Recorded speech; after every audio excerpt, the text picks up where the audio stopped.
राम राम आप सभी एस्पिरेंट्स को। Welcome to day 27 of crack MPPSC study vlog. ये व्लॉग स्टार्ट करते करते मेरे को 11:30 बज गया था। एक्चुअली मैंने जैसे पिछले व्लॉग में बताया था कि मैं छिंदवाड़ा आई हुई हूँ और मुझे यहाँ पे कुछ नोट्स वगैरह लेना था, कुछ बुक्स देखना था बुक स्टोर में जाके, क्योंकि मैं बाहर रहती हूँ MP के, तो वहाँ पे ये सब मिल नहीं पाता MPPSC के लिए। तो मैं आज बुक स्टोर गई थी और मैंने वहाँ से पहले तो मैंने देखा कि जैसे अब मेरे पास मुकेश महेश्वरी की बुक है, पुणेकर है, लूसेंट है, तो मेरे पास ठीक ठाक मटेरियल है जिससे कि पढ़ के एग्ज़ाम में दे सकती हूँ। लेकिन मुझे देखना था कि अभी चलन में कौन कौन सी बुक्स है, करंट अफेयर्स के लिए लोग क्या पढ़ते हैं, घटना चक्र हिंदी में ही आता है तो क्या मैं वो चीज़ पढ़ सकती हूँ। तो मैंने ये देखा कि परीक्षा धाम की जो बुक है MPGK की, एक नंबर बुक है। मतलब वो जिसने भी बनाई होगी, तो जो स्टूडेंट का, जो एस्पिरेंट का थॉट प्रोसेस होता है, जैसे उनको चाहिए होता है उसी अकॉर्डिंग वो बुक बनाई है। और वो मैंने कुछ पन्ने वहाँ पलटाए और मुझे इतनी अच्छी लगी वो कि मेरा इंग्लिश मीडियम होते हुए भी मैंने परीक्षा धाम की बुक उठा के ले आई। वो हिंदी में ही आती है, उसका इंग्लिश नहीं आता। थोड़ी मेहनत मुझे उसमें करनी पड़ेगी, लेकिन फिर भी मैंने सोचा कि ये बहुत ही अच्छी बुक है। इससे जिसने ये बुक पढ़ी है, 3-4 बार इसका रिवीजन किया है, जिसको हर एक इसका पॉइंट याद हो, वो उसका एग्ज़ाम निकलेगा ही निकलेगा। ऐसा हो ही नहीं सकता कि उसका एग्ज़ाम ना निकले। और उसके साथ साथ मैंने ट्राइब्स की जो बुक आई है निर्माण IAS की, वो लेके आई हूँ, क्योंकि मुझे ऐसा लग रहा है कि वो एक सेपरेट यूनिट बना दी गई है। उसमें से 10 क्वेश्चन के आसपास आने ही आने हैं। प्लस जो ट्राइब्स का पोर्शन है थोड़ा सा, वो हिस्ट्री, आर्ट एंड कल्चर वाले भी यूनिट में दिया है, तो वो हमारे लिए थोड़ा इम्पॉर्टेंट हो जाता है। भले ही उस बुक को पढ़ने के लिए टाइम लगेगा, प्लस जो पुरानी अपने पास बुक्स है MPGK की, उसमें भी ट्राइब्स वाला पोर्शन है, वो भी पढ़ने में टाइम लगेगा। लेकिन अगर उससे आपके 10 क्वेश्चन में से 8 भी बन रहे हैं तो वो वर्थ इट है। ये सोचकर मैं ये 2 बुक्स जो है वो लेके आई। उसका डिटेल एनालिसिस मैं आपको नेक्स्ट वीडियो में बताऊँगी।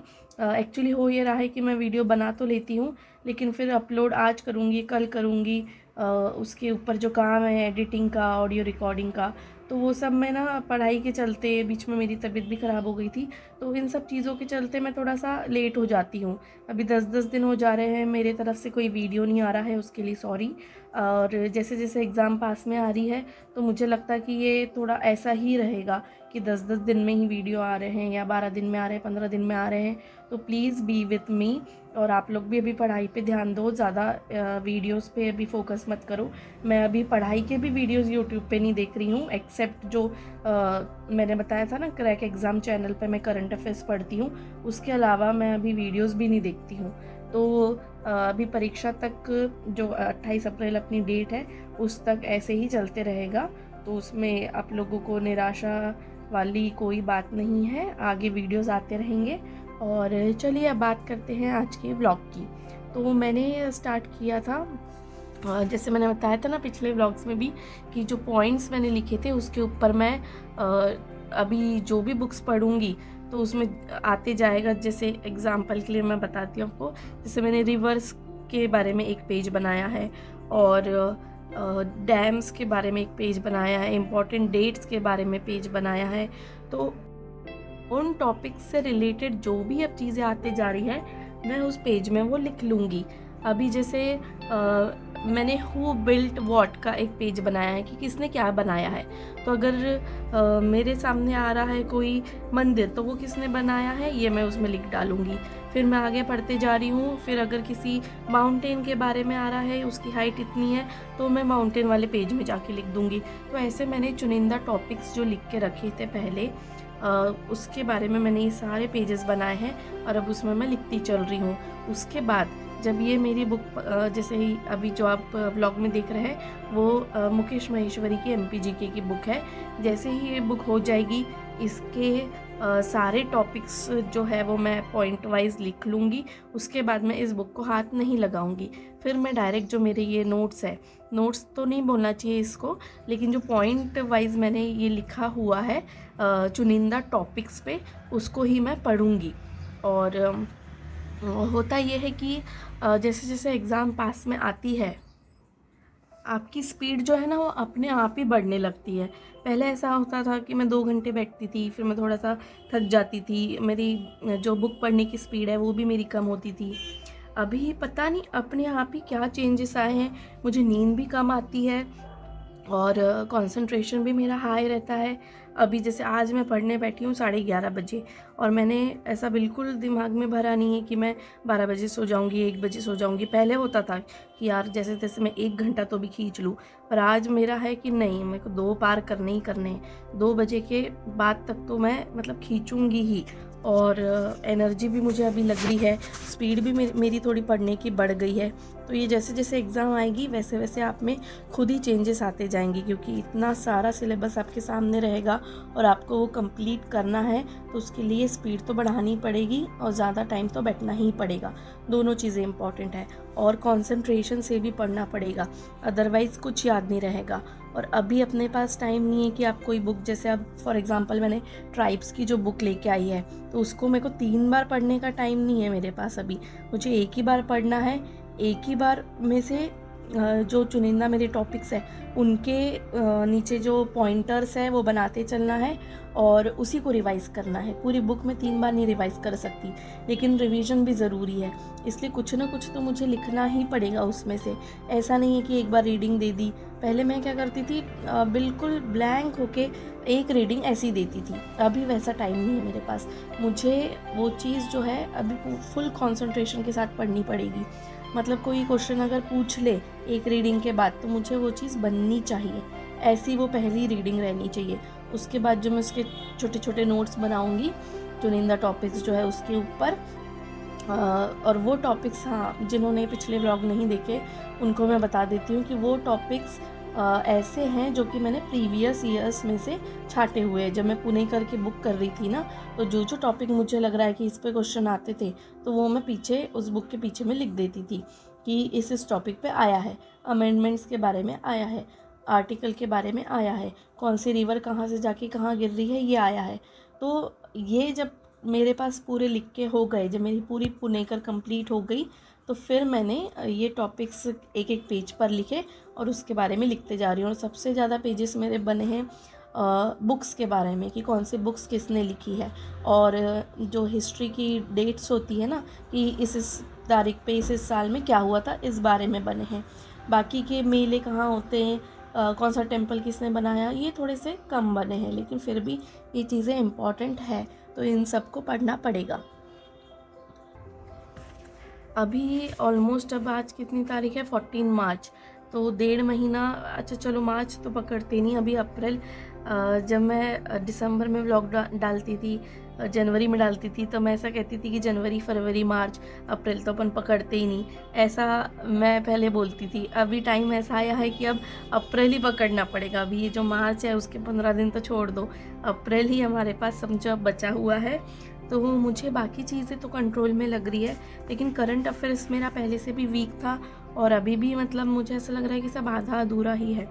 करंट अफेयर्स मतलब इतना वास्ट है कि कैसे करो क्या करो कुछ समझ नहीं आ रहा है। ऊपर से जो जैसे मेरे पास पीडी है, तो उसमें कैसा एमपी स्पेसिफिक नहीं है वो, मुझे एमपी के लिए और दूसरा कोई जुगाड़ जमाना पड़ेगा। और अलग से अगर बुक देखने जाओगे तो आपके पास इतना टाइम होना चाहिए पढ़ने के लिए। आप खरीद तो लोगे, लेकिन पढ़ने के लिए टाइम भी तो होना चाहिए। तो इन्हीं सब कन्फ्यूजन्स में मैंने तो करंट अफेयर्स को जो है वो थोड़ा साइड पे रखा हुआ है। अभी मैं फ़िलहाल वो नहीं कर रही हूँ, लेकिन 3-4 दिन में मुझे वो चीज़ सॉर्ट करनी पड़ेगी, क्योंकि एक साथ जब वो हो जाएगा बल्क अमाउंट में जमा, तो फिर वो कैसे करना है ये मुझे बिल्कुल समझ नहीं आएगा। इसलिए ये मेरा जैसे ही ये हिस्ट्री हो जाता है कंप्लीट, तो मैं ज्योग्राफी स्टार्ट करूँगी और उसके साथ साथ देखूँगी कि करंट अफेयर्स को मैं कैसे कर सकती हूँ, और करना भी स्टार्ट कर दूँगी। नेक्स्ट वीडियो है ना, जो मेरा परीक्षा धाम की बुक थोड़ी थोड़ी पढ़नी हो जाएगी, ऊपर ऊपर मैं थोड़ा सा पढ़ लूँगी, तो उसके बाद मैं लेके आऊँगी उसी बुक के ऊपर। उसमें क्या चीज़ें बहुत इम्पॉर्टेंट है जो आपको पढ़ना है, वैसे तो बहुत ही पॉइंट वाइज मैनर में दिया हुआ है। और हाँ, एक बात मैं ये कहना चाहूँगी कि मैंने एमपी जीके की बुक पढ़ी हुई है, मैंने उससे हिस्ट्री पढ़ा है, ज्योग्राफी पढ़ा है, पॉलिटी पढ़ा है। तो अभी जब मैंने परीक्षा धाम की हिस्ट्री चालू की तो मुझे ऐसा लगा कि एमपी जीके जो मुकेश महेश्वरी की है ना, तो वो पढ़ने के बाद ये चीज़ जैसे शॉर्ट नोट बने हुए हैं रिवीजन के लिए बहुत अच्छा है। जो फर्स्ट टाइम पढ़ रहा है उसके लिए मैं नहीं बोल सकती कि वो चीज़ कितनी कामगार है, लेकिन रिवीजन के लिए या फिर जो सेकंड टाइम पढ़ रहा है उसके लिए वो चीज़ बहुत ही अच्छी है, क्योंकि बने बनाए रेडीमेड नोट्स आपको मिल रहे हैं, इस टाइप का वो हो जाता है। तो आपने अगर कोई एस्पिरेंट ऐसा है जो फर्स्ट टाइम परीक्षा धाम जिसने पढ़ी हो, उसको वो चीज़ पॉइंट वाइज मैनर में समझ में आ रही है क्या, ये मुझे प्लीज़ कमेंट करके बताएं। और भी लोगों को थोड़ी इससे हेल्प हो जाएगी कि ये फर्स्ट टाइम ही परीक्षा धाम ले कि नहीं ले, या फिर ऐसी बुक ले जिसमें थोड़ा डिटेल में दिया गया रहता है। इसमें भी दिया है लेकिन थोड़ा सा पॉइंट वाइज मैनर में दिया है, जो कि अपन जैसे शॉर्ट नोट बनाते हैं ना उस टाइप से। तो वो थोड़ा पढ़ने में इजी जाता है और पढ़ने में मज़ा भी आती है। एक पेज बहुत ही जल्दी ख़त्म हो जाता है कंपैरेटिवली जो अपनी ट्रेडिशनल बुक्स होती है ना उनके कंपैरिजन में, क्योंकि वो बुक्स में ऐसा पैराग्राफ का पैराग्राफ दिया रहता है और हमको थोड़ा सा वो चीज़ बोरिंग लगती है पढ़ते पढ़ते, स्पेशली जब हिस्ट्री वगैरह रहता है। ऐसा लगता है कि एक पेज हमारा ख़त्म ही नहीं हो रहा है, लेकिन इसमें वैसा नहीं है। तो मेरे कुछ 5-6 दिन में ये बुक अभी पढ़ती हूँ, 1-1 घंटा लेके बैठती हूँ इसको, और उसके बाद मैं एक व्लॉग उसी बुक के ऊपर लेके आऊँगी।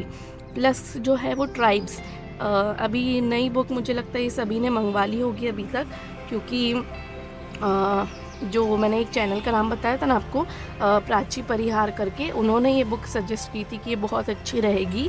तो मुझे लगता है कि सभी लोगों ने निर्माण IAS की ट्राइब्स वाली बुक मंगवा ली होगी, इंग्लिश और हिंदी दोनों में अवेलेबल है। और इसे भी मैं 1-1 घंटा सोच रही हूँ कि पहले देती हूँ, क्योंकि हिस्ट्री मेरा चल ही रहा है तो रिलेटेड ही टॉपिक है। जब ये आर्ट एंड कल्चर पे आऊँगी तो ट्राइब्स भी उसी से रिलेटेड ही है, फ्रीडम में उनका जो सहयोग रहा है ट्राइबल कम्युनिटीज़ का, तो ये सब चीज़ें रिलेटेड ही है एक दूसरे से। तो मुझे लगता है हिस्ट्री के साथ साथ मुझे 1-1 घंटा ट्राइब्स ले लेना चाहिए। तो उस बुक के भी ऊपर फिर मैं एक व्लॉग लेके आऊँगी। तो ये 2 अभी व्लॉग्स हमारे पेंडिंग रहेंगे, मैं देखती हूँ कैसे जल्द से जल्द इनको मैं आपके साथ शेयर कर सकूँ। तब तक जो मेरी ये पढ़ाई है वो तो चालू रहेगी ही, जैसे मेरा ये नोट्स वाला चालू है। तो हिस्ट्री के बाद मैं करूँगी ज्योग्राफी और फिर उसके बाद पॉलिटी। तो मेन मेरा मोटो यही है कि जो एक यूनिट है मैं यूनिट वाइज चलूँ, ना कि जैसा बुक में दिया है वैसा। अभी अगर मैं एक यूनिट उठाती हूँ पॉलिटी की, तो उसका मुझे आधा लूसेंट से पढ़ना है, आधा MPGK से पढ़ना है, और शायद कुछ टॉपिक मुझे ऑनलाइन भी सर्च करने पड़ेंगे, तो मैं वैसा ही करूँगी। और जैसा आप लोग मेरी आवाज़ से भी समझ सकते होंगे कि मुझे थोड़ा सा बोलने में दिक्कत हो रही है, क्योंकि मुझे थोड़ा फ़ीवर आया था और गला भी मेरा बैठा हुआ है, सर्दी खांसी हुई थी। तो मैं व्लॉग यहीं बंद करती हूँ, आप सभी से मिलते हैं नेक्स्ट व्लॉग में। तब तक के लिए stay tuned, stay motivated and please please please subscribe to my channel. Thank you, Ram Ram. और जो ये व्लॉग है वैसे तो 3 घंटे का बना है, पर मैं इसकी स्पीड थोड़ी सी बढ़ाकर इसको थोड़ा शॉर्ट कर देती हूँ, तो आप लोग का भी ज़्यादा टाइम वेस्ट नहीं होगा। तो मिलते हैं आप सभी से नेक्स्ट व्लॉग में। Thank you.